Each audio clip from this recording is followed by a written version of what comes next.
হিংসাৰ দাবানলে দগ্ধ কৰিছে বাংলাদেশ। হিংসাৰ জুইত দগ্ধ হৈছে বাংলাদেশ। বাংলাদেশৰ সামাজিক অস্থিৰতা, বাংলাদেশৰ ৰাজনৈতিক অস্থিৰতা এই মুহূৰ্তত তুংগত। বাংলাদেশৰ ধৰ্মীয় সংখ্যালঘুৰ ওপৰত আক্ৰমণৰ ঘটনা ক্ৰমাৎ বৃদ্ধি পাইছে। এটাৰ পিছত আনটো হিংসাত্মক ঘটনাত প্ৰাণ হেৰুৱাইছে ধৰ্মীয় সংখ্যালঘুৱে। হিন্দুৰ ওপৰত ধাৰাবাহিক আক্ৰমণ, ধাৰাবাহিক নিৰ্যাতনৰ ঘটনা সংঘটিত হৈছে। এটাৰ পিছত আনটো হত্যাকাণ্ড, এটাৰ পিছত আনটো নিৰ্যাতনৰ ঘটনা। আৰু এইবাৰ বাংলাদেশত এজন হিন্দু শিক্ষক নিৰ্যাতনৰ বলি হ'ল। এজন হিন্দু শিক্ষকৰ পৰিয়ালক টাৰ্গেট কৰি ল'লে দুৰ্বৃত্তই, জ্বলাই দিলে হিন্দু শিক্ষকগৰাকীৰ বাসগৃহ। নমস্কাৰ প্ৰিয় দৰ্শক, মই জয়ন্ত মাধৱ গোস্বামী আপোনাক স্বাগতম জনাইছোঁ নিউজ 18 অসম নৰ্থ ইষ্টৰ ডিজিটেল লাইভলৈ। বাংলাদেশত হিংসাৰ জুই যোৱা ডিচেম্বৰ মাহৰ পৰা অতি ভয়াৱহ ৰূপত জ্বলিয়ে আছে। এটাৰ পিছত আনটো হিংসাত্মক ঘটনা, এটাৰ পিছত আনটো বিক্ষিপ্ত ঘটনা অব্যাহত আছে। সন্মুখত সাধাৰণ নিৰ্বাচন। 12 ফেব্ৰুৱাৰীত বাংলাদেশৰ সাধাৰণ নিৰ্বাচনৰ দিন ঘোষণা কৰা হৈছে। আৰু এই নিৰ্বাচনৰ জৰিয়তে বাংলাদেশত এটা সুস্থিৰ ৰাজনৈতিক পৰিৱেশ, ৰাজনৈতিক বাতাবৰণ বা এখন সুস্থ বাংলাদেশ সকলোৱে আশা প্ৰকাশ কৰি আছে। কিন্তু তাৰ আগমুহূৰ্তত কিন্তু বাংলাদেশ জ্বলি আছে হিংসাৰ জুইত। যোৱা 12 ডিচেম্বৰ উছমান হাদী, ইনকিলাব মঞ্চৰ নেতা উছমান হাদীৰ ৰহস্যজনক মৃত্যু বা উছমান হাদীৰ হত্যাৰ পিছৰে পৰা যি বাংলাদেশ জ্বলিছে সেই জুইকুৰা নুমুৱাৰ কিন্তু নামেই লোৱা নাই। আৰু যাৰ পৰিপ্ৰেক্ষিতত ধৰ্মীয় সংখ্যালঘুৰ ওপৰত আক্ৰমণৰ ঘটনা দিনক দিনে বৃদ্ধি পোৱা পৰিলক্ষিত হৈছে। বিশেষকৈ টাৰ্গেট কৰি লোৱা হৈছে হিন্দু সংখ্যালঘু লোকসকলক। এই পৰ্যন্ত যোৱা এটা মাহত যদি চোৱা হয়, এই পৰ্যন্ত বাংলাদেশত 8জনকৈ সংখ্যালঘু হিন্দু আক্ৰমণৰ বলি হৈছে, হত্যাৰ বলি হ'বলগীয়া হৈছে বাংলাদেশত। এই দৃশ্য আমি দেখুৱাইছোঁ আপোনালোকক। এয়া অগ্নিকাণ্ডৰ এটা দৃশ্য, এটা শিক্ষক পৰিয়ালৰ বাসগৃহ। এই শিক্ষক পৰিয়ালৰ বাসগৃহত পুৱতি নিশা এই অগ্নিকাণ্ডৰ ঘটনা সংঘটিত হৈছে। পুৱতি নিশা টোপনিত লালকাল, ঘোৰ নিদ্ৰাত সেই সময়ত শিক্ষক পৰিয়াল। তেনে সময়তেই দুৰ্বৃত্তই পুৱতি নিশা 3:30 বজাত জ্বলাই দিছে, অগ্নিসংযোগ কৰিছে শিক্ষকৰ এই বাসগৃহটিত। বীৰেন্দ্ৰ কুমাৰ দে নামৰ শিক্ষকজনৰ বাসগৃহত অগ্নিসংযোগ কৰে। আৰু তাৰ পিছত দৃশ্য চাওক, এনেদৰে দাউ দাউকৈ জ্বলি উঠিছে সম্পূৰ্ণ বাসগৃহ। জুই ধোঁৱাই চানি ধৰিছে সমগ্ৰ বাসগৃহটো। বীৰেন্দ্ৰ কুমাৰ দে নামৰ শিক্ষকজনৰ পৰিয়াল কোনোমতে প্ৰাণ ৰক্ষা কৰিবলৈ সক্ষম হয়। ঘৰৰ বেৰ কাটি, ঘৰৰ টিনপাত কাটি বাহিৰলৈ ওলাই আহি কোনোমতে প্ৰাণ ৰক্ষা কৰিবলৈ সক্ষম হয়। জীৱন্তে আটাইকেইজন লোকক জ্বলাই হত্যা কৰাৰ পৰিকল্পনা কৰি দুৰ্বৃত্তই এই অগ্নিসংযোগৰ ঘটনা সংঘটিত কৰিছে। বাংলাদেশৰ সিলেটৰ গোৱাইনহাটত এই ঘটনা সংঘটিত হৈছে।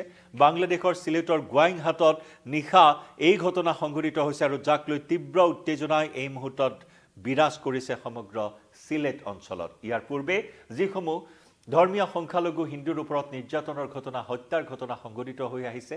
আৰু সেই হিংসা, সেই আক্ৰমণ হিন্দুৰ নিৰাপত্তা ৰক্ষা কৰাত, ধৰ্মীয় সংখ্যালঘুৰ নিৰাপত্তা সুনিশ্চিত কৰাত কিন্তু অতি লাজ লগাকৈ, অতি লজ্জাজনকভাৱে ব্যৰ্থ হৈছে মহম্মদ ইউনুছ নেতৃত্বাধীন অন্তৰ্বৰ্তীকালীন চৰকাৰখন। মহম্মদ ইউনুছ নেতৃত্বাধীন অন্তৰ্বৰ্তীকালীন চৰকাৰখনে কিন্তু এনেদৰেই হিংসা প্ৰতিৰোধ কৰাত ব্যৰ্থ হৈছে, এটা ৰাজনৈতিক সুস্থিৰতা অনাত ব্যৰ্থ হৈছে বাংলাদেশত। আৰু এনেদৰে পুৱতি নিশা 3:30 সংঘটিত হ'ল এই নিৰ্যাতনৰ ঘটনা। ঝুনু ছাৰ ৰূপে খ্যাত আছিল বীৰেন্দ্ৰ কুমাৰ দে নামৰ শিক্ষকজন। পৰৱৰ্তী সময়ত টিনৰ চালি আৰু ঘৰৰ বেৰ কাটি পৰিয়ালে নিজৰ প্ৰাণ ৰক্ষা কৰিবলৈ সক্ষম হয়। শিক্ষক পৰিয়ালটোৰ প্ৰাণ ৰক্ষা পৰে। ইতিমধ্যেই সামাজিক মাধ্যমত ভাইৰেল হৈ পৰিছে শিক্ষকৰ বাসগৃহত অগ্নিসংযোগ কৰা এই ভিডিঅ'। আৰু চুবুৰীয়া দেশখনৰ ধৰ্মীয় সংখ্যালঘু লোকৰ সুৰক্ষা আৰু নিৰাপত্তাক লৈ এতিয়া সৰ্বত্ৰে কেৱল উত্তেজনা আৰু উদ্বিগ্নতাৰ সৃষ্টি হোৱা পৰিলক্ষিত হৈছে বাংলাদেশত। আমি প্ৰসংগক্ৰমে ইতিমধ্যে উল্লেখ কৰিছোঁ যে যোৱা এটা মাহত উছমান হাদীৰ হত্যাৰ পিছৰে পৰা যোৱা মাহটোত প্ৰায় 8জনকৈ হিন্দু লোকক হত্যা কৰা হৈছে।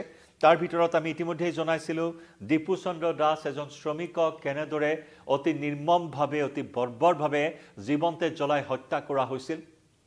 এজন শ্ৰমিকক ওপৰত মিছা অপবাদ দি, মিছা অভিযোগ আনি সেই শ্ৰমিকজনক কেনেদৰে অতি বৰ্বৰতাৰে আক্ৰমণ কৰি হত্যা কৰে। আৰু তাৰ পিছত গছত মৃতদেহ ওলমাই জ্বলাই দিয়া হৈছিল দীপু চন্দ্ৰ দাসৰ মৃতদেহ সমগ্ৰ বিশ্বৰ মানৱতাক জোকাৰি যোৱা সেই ঘটনা সমগ্ৰ বিশ্বই ধিক্কাৰ দিছে গৰিহণা দিছে বাংলাদেশক মোহাম্মদ ইউনুছ নেতৃত্বাধীন চৰকাৰখনক কঠোৰভাৱে সমালোচনা কৰিছে তীব্ৰ ককৰ্থনাৰ সন্মুখীন হৈছে বিশ্বজুৰি মোহাম্মদ ইউনুছ কিন্তু সেই ঘটনাই প্ৰথমটো ঘটনা হৈ থকা নাই বাংলাদেশত দীপু চন্দ্ৰ দাসৰ হত্যাৰ পিছত এনে অনেক হত্যাকাণ্ড সংঘটিত হ'ল হিন্দু যুৱকক হত্যা কৰা হ'ল গণপ্ৰহাৰত দীপু চন্দ্ৰ দাসৰ প্ৰাণ গ'ল লগতে বজেন্দ্ৰ বিশ্বাস আন এজন যুৱকক গুলিয়াই হত্যা কৰা হ'ল একেদৰে 2026 চনৰ জানুৱাৰী মাহৰ আৰম্ভণিতে শৰীয়তপুৰত খুকন দাসক জীৱন্তে জ্বলাই হত্যা কৰা হ'ল ৰাণা প্ৰতাপ বৈৰাগী নামৰ আন এজন লোকক জেছৰৰ ৰাজহুৱা স্থানত গুলিয়াই হত্যা কৰা হ'ল মণি চক্ৰৱৰ্তীৰ গেলামালৰ দোকানতে দুৰ্বৃত্তই আক্ৰমণ কৰে গেলামালৰ দোকানতে প্ৰাণ হেৰুৱালে চুৰিৰ আঘাতৰ সন্মুখীন হৈ মণি চক্ৰৱৰ্তী নামৰ দুৰ্ভগীয়া লোকজনে একেদৰে সুমিত দাস নামৰ এজন হিন্দু যুৱকক হত্যা কৰা হ'ল আৰু তাৰ পিছত পুনৰ হিন্দু পৰিয়ালক টাৰ্গেট কৰি এজন শিক্ষকৰ ঘৰত অগ্নি সংযোগ কৰে পৰিয়ালটোক ঘৰৰ ভিতৰত আবদ্ধ কৰি অগ্নি সংযোগ কৰিলে দুৰ্বৃত্তই শিক্ষক পৰিয়ালক হত্যাৰ চেষ্টা কৰিলে দুৰ্বৃত্তই আৰু এই ঘটনা পৰিঘটনাই স্বাভাৱিকতে সংখ্যালঘু নিৰাপত্তাৰ বিষয়টোৱে উদ্বিগ্নতাৰ সৃষ্টি কৰা পৰিলক্ষিত হৈছে উছমান হাদি যোৱা 12 ডিচেম্বৰ এটা নিৰ্বাচনী প্ৰচাৰ অভিযানত অংশগ্ৰহণ কৰি ই ৰিক্সাৰে গৈ থকাৰ সময়ত দুই আততায়ীয়ে বাইকত অহা দুই দুৰ্বৃত্তই শূন্য দূৰত্বৰ পৰা গুলিয়াই হত্যা কৰিছিল উছমান হাদিক আৰু ইনকিলাব মঞ্চৰ নেতাজনৰ সেই হত্যাকাণ্ডৰ পিছৰ পৰাই এই হিংসাৰ দাবানলত দগ্ধ হৈছে সমগ্ৰ বাংলাদেশ আৰু যি হিংসাৰ জুই জ্বলি আছে এই জুই কুৰা নুমুৱাত কিন্তু বাৰম্বাৰ ব্যৰ্থ হৈছে অতি লজ্জাজনকভাৱে ব্যৰ্থ হৈছে মোহাম্মদ ইউনুছ নেতৃত্বাধীন চৰকাৰখন বিশেষকৈ ভাৰতৰ বিৰুদ্ধে এনেদৰে একাংশ মৌলবাদী ইছলামিক মৌলবাদী সংগঠন গৰজি উঠা পৰিলক্ষিত হৈছে ভাৰত বিৰোধী কেতবোৰ কাৰ্যকলাপ এই মুহূৰ্তত সংঘটিত কৰি গৈছে আৰু তাৰ সমান্তৰালকৈ ভাৰতৰ বিৰুদ্ধে যি কুটিল ষড়যন্ত্ৰ ৰচনা কৰি গৈছে মোহাম্মদ ইউনুছ নেতৃত্বাধীন চৰকাৰখনে তাৰ বহিঃপ্ৰকাশ এনেদৰে ঘটি থকা পৰিলক্ষিত হৈছে অসম উত্তৰ পূৰ্বাঞ্চলক টাৰ্গেট কৰি লৈছে অসম উত্তৰ পূৰ্বাঞ্চলত অনুপ্ৰৱেশেৰে কুটাঘাত সংঘটিত কৰাৰ পৰিকল্পনা কৰিছে আৰু তাত সহযোগ আছে পাকিস্তান চীন পাকিস্তানৰ দৰে একালৰ শত্ৰু দেশখনৰ সৈতে মিত্ৰতা স্থাপন কৰি বাংলাদেশে ভাৰত বিৰোধী স্থিতি এই মুহূৰ্তত গ্ৰহণ কৰা পৰিলক্ষিত হৈছে য'ত নেকি বাংলাদেশৰ কুখ্যাত সন্ত্ৰাসবাদী সংগঠনেও ভাবুকি দি আহিছে যে বাংলাদেশক লঞ্চপেড হিচাপে লৈ ভাৰতত কুটাঘাত কৰা হ'ব তথা অসম তথা উত্তৰ পূৰ্বাঞ্চলক বাংলাদেশৰ বৃহত্তৰ বাংলাদেশত অন্তৰ্ভুক্ত কৰাৰ যি কুটিল ষড়যন্ত্ৰ গভীৰ ষড়যন্ত্ৰ বিতৰ্কিত মেপ প্ৰস্তুত কৰা হৈছে য'ত বৃহত্তৰ বাংলাদেশৰ ৰূপৰেখা প্ৰস্তুত কৰা হৈছে অসম উত্তৰ পূৰ্বাঞ্চলক তাত অন্তৰ্ভুক্ত কৰা হৈছে চিকেন নেকক বাৰে বাৰে টাৰ্গেট কৰা হৈছে আৰু সেই চিকেন নেকক লৈ বাংলাদেশে চীন পাকিস্তানক লগত লৈ এতিয়া অসম উত্তৰ পূৰ্বাঞ্চলক টাৰ্গেট কৰা বিষয়টোও ভাৰতে অতি গুৰুত্ব সহকাৰে লোৱা পৰিলক্ষিত হৈছে কিন্তু এনে সময়তেই হিন্দু নিৰ্যাতনৰ ঘটনাই সকলোকে উদ্বিগ্ন কৰি তুলিছে এটাৰ পিছত আনটো হিন্দুৰ ওপৰত আক্ৰমণ নিৰ্যাতন হত্যাৰ ঘটনা বৃদ্ধি পাইছে বাংলাদেশত সেয়েহে সমগ্ৰ বিশ্বজুৰি মোহাম্মদ ইউনুছ নেতৃত্বাধীন চৰকাৰখনক দাবী জনাইছে অতি শীঘ্ৰে ধৰ্মীয় সংখ্যালঘুৰ লোকৰ ওপৰত নিৰাপত্তাৰ ক্ষেত্ৰত সুৰক্ষাৰ ক্ষেত্ৰত ব্যৱস্থা গ্ৰহণ কৰক ইউনুছ চৰকাৰে জনাই যাম প্ৰতিটো আপডেট লাইভৰ পৰা বিদায় লৈছো নমস্কাৰ